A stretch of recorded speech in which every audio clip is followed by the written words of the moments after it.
Otep à tous, bienvenue sur la chaîne des panafricanistes par essence, par conviction et par excellence.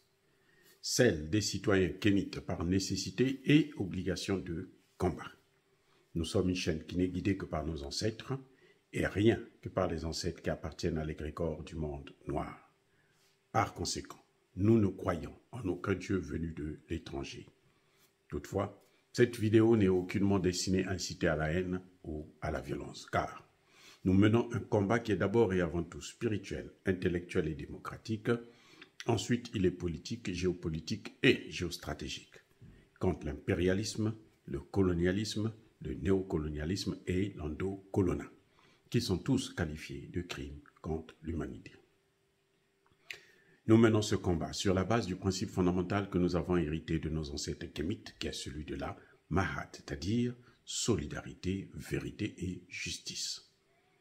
Vous êtes donc en droit de connaître la vérité et nous avons l'obligation de vous dire la vérité, rien que la vérité, afin que justice soit rendue au continent africain. Et ça, c'est notre modeste contribution dans cette noble lutte en faveur de la souveraineté, la dignité, la solidarité et l'unité africaine. C'est exactement ça que nous appelons le panafricanisme.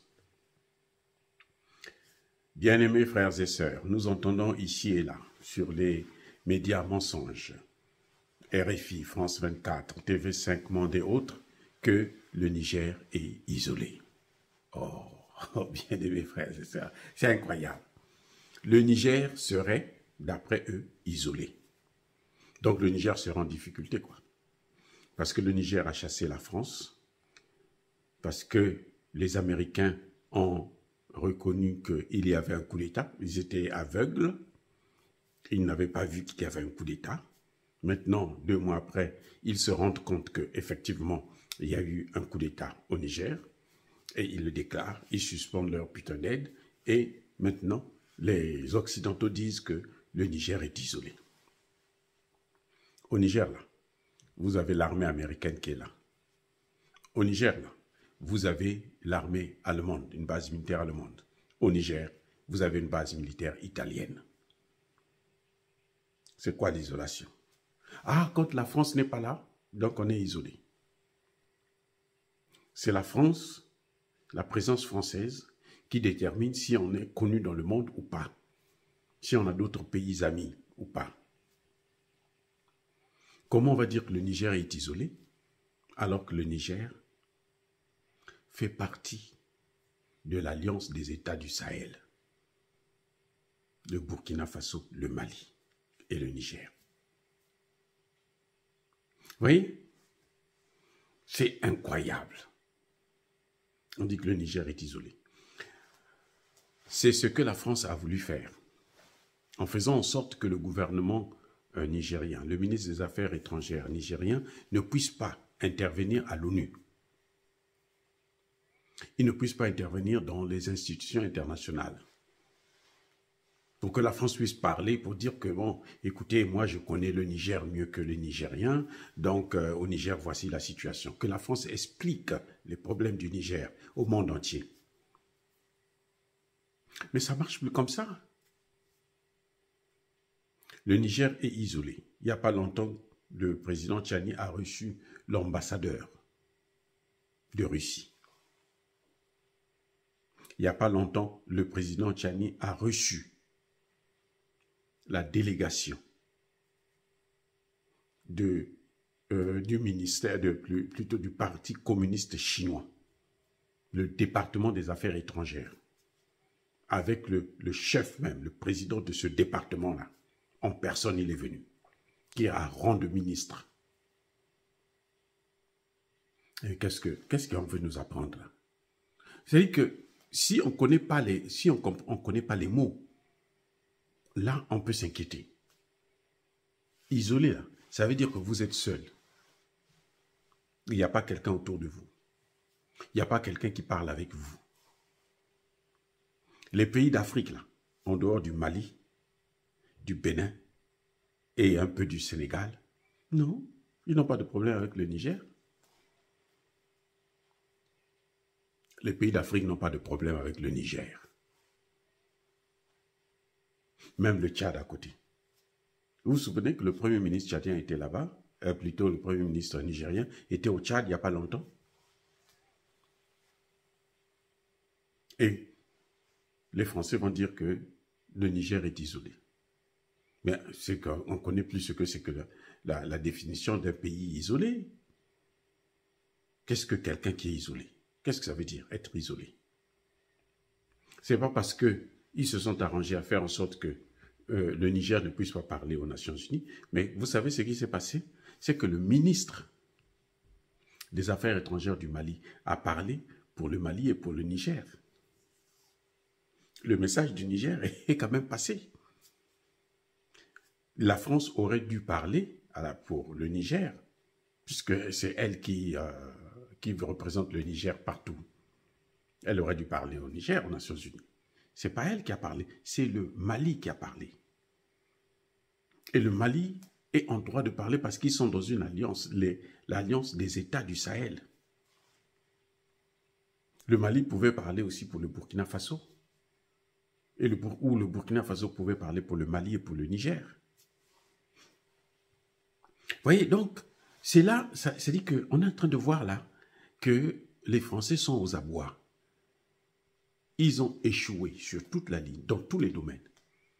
Et ils ne savent plus quoi faire. Emmanuel Macron ne sait plus quoi faire. Ça montre bien les limites de leur politique, l'échec total de leur politique, notamment dans le Sahel. Ils ont cru qu'en amenant le terrorisme, ils devraient recoloniser le Sahel et par là même recoloniser le golfe de Guinée et toute l'Afrique. Ils se sont trompés. Parce que ce qu'est en train de montrer les pays du Sahel, là, ces 3 pays-là, ça va s'étendre sur les autres pays du Golfe. Ce que est en train de montrer le Centrafrique, ça va atteindre le Tchad et le Gabon. Eh oui, c'est une question de temps, mais c'est une évidence. L'Afrique a trop souffert. Et la jeunesse africaine, celle-là qui est décomplexée, qui ne veut plus subir les caprices de l'Occident ou les crimes de l'Occident, elle ne pourra plus laisser nos chefs d'État continuer à jouer comme ils jouaient avant. C'est-à-dire, tout chef d'État africain qui ne rentrera pas dans le panafricanisme plutôt, qui ne fera pas la volonté de son peuple, finira mal. C'est-à-dire que les dés sont lancés. C'est comme vous, lorsque vous parlez là, vous ne pouvez pas retirer votre mot. Vous pouvez corriger la phrase si elle est mal employée, mais vous ne pouvez pas retirer la phrase là. Revient dans votre tête. Non. Lorsque le vin est tiré là, il faut le boire. Maintenant, nous sommes à l'ère où, comme disait le professeur Omotunde, l'ère du verseau, c'est l'ère de l'Afrique, où ceux qui peuvent survivre, c'est seulement ceux qui font du bien, ceux qui font du mal.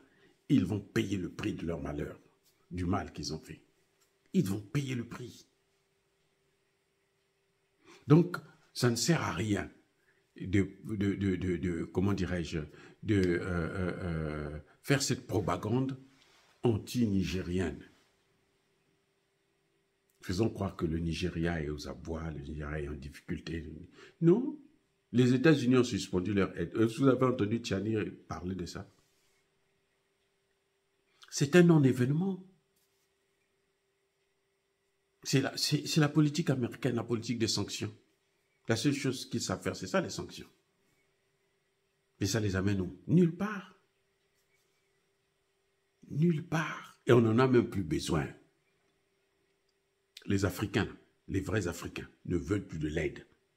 Les vrais Africains veulent de la souveraineté. Parce que s'ils sont souverains, ils vont se développer. Mais tant qu'ils ne seront pas souverains, ils ne pourront pas se développer, ils ne pourront pas avoir la démocratie. La vraie démocratie se fait dans un État souverain. Si l'État n'est pas souverain, il n'y aura pas de démocratie. Vous voyez bien au Congo. Donc, ce qu'on appelle l'isolation, là, moi, je ne sais pas ce que ça veut dire. Ce n'est pas parce que le secrétaire général des Nations Unies ne veut pas parler avec Tchani ou veut mépriser, dénigrer le gouvernement Tchani, mais nous, on s'en fout de sa position, de son avis. Personne, d'ailleurs, ne lui a demandé son avis. Il n'est pas un chef d'État, c'est un simple fonctionnaire. Dans quelques années, là, il va partir. Ce qui est important pour Tchani aujourd'hui, c'est la volonté du peuple. C'est ce que le peuple là est en train de lui demander de faire et de dire. Le peuple lui a demandé de chasser l'armée française. Il l'a fait. Et il ne fait que s'attirer les bénédictions de son peuple. Demain, l'armée américaine va partir. Il n'aura que des bénédictions. L'aide est partie. On a suspendu tout. Ils ont tout arrêté. On a fermé les frontières. Pas d'électricité, pas de médicaments, pas de ceci, pas de cela. Qu'est-ce que ça fait? Les Nigériens sont tous morts? Non. Ça passe maintenant par le Burkina Faso, ça passe par le Mali. Ça va passer par l'Algérie. Ça va passer même par le Tchad, là où il y a les Français qui commandent. Ils ont 9 bases militaires au Tchad. Non. Ceux qui sont isolés, là, ce sont les Occidentaux parce qu'ils se plaignent. Parce qu'ils souffrent, ils sont malheureux parce qu'on ne veut pas d'eux. On ne les aime plus. On ne veut plus d'eux. Oui, ils sont isolés parce qu'ils n'ont pas de résidence. L'armée française, c'est une armée sans domicile fixe. Là, c'est une armée isolée. Là, ils sont isolés. Mais nous ne sommes pas isolés. Au Niger, on n'est pas isolé. Non, non, non. Le Niger n'est pas isolé. Voilà. Dire cela, c'est inciter à la haine ou à la violence. Non, il y a ma colère veillée, il y a ma haine. Encore une fois de plus, bien-aimés frères et sœurs, soyez bénis, je persiste et je signe. Soyez abondamment bénis par le Dieu des Kémites et par nos ancêtres angélisés. Mais que tous ceux qui persécutent le continent africain le pillent et le déstabilisent, qu'ils soient noirs, blancs, chinois, arabes, indiens, juifs, qui qu'ils soient punis, maudits, foudroyés, neutralisés, écrasés, effacés par ce Dieu des Kémites et par nos ancêtres angélisés. Vive l'Afrique éternelle, j'ai dit et j'assume.